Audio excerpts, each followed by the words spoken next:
Yes Janaki గారు కేవలం గొప్ప గాయని మాత్రమే కాదు, భాషల సరిహద్దులు చెరిపేసిన స్వరం.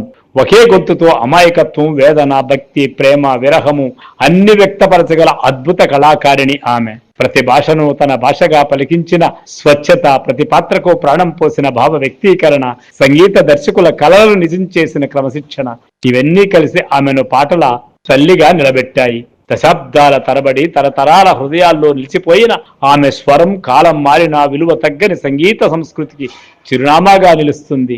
ఆవిడ ఆత్మగౌరవం విలువ వల్ల నేటి కొత్త సినిమా పరిశ్రమ ఆవిడను దూరం పెట్టింది అంటే బహుశా ఇంకా బాధగా ఉంటుంది కదా.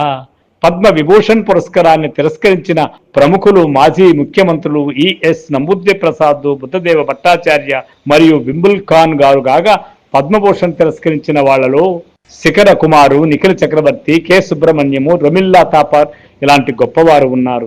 జస్టిస్ వర్మ గారి కుటుంబ సభ్యులైతే ఆయన బతుకుంటే ఒప్పుకునేవారు కాదని భావిస్తూ తిరస్కరించారు. ఓ పద్మ అవార్డు కోసం దేశంలో ఉన్న పాలకులకు భజన చేస్తూ, మతంతో మిళితం చేస్తూ భజన ప్రవచనాలు చెప్పేవారు ఎంతో మంది ఉన్నారు.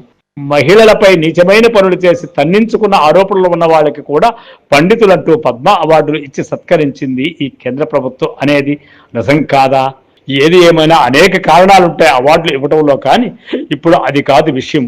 జానకి గారి వ్యక్తిత్వం గురించి తెలుసుకోవడమే ఈ వీడియో కథనం యొక్క విశేషం, ప్రత్యేకం. సరే, వారిని పొగడండి, బాధలేదు, మీ ఇష్టం. కానీ తిరస్కరించిన గొప్పవారిని మరిచిపోవద్దు అని చెప్తూ మీ అందరికీ నమస్కారాలు తెలియజేస్తుంది మా విశ్వ రివ్యూస్ కథనం.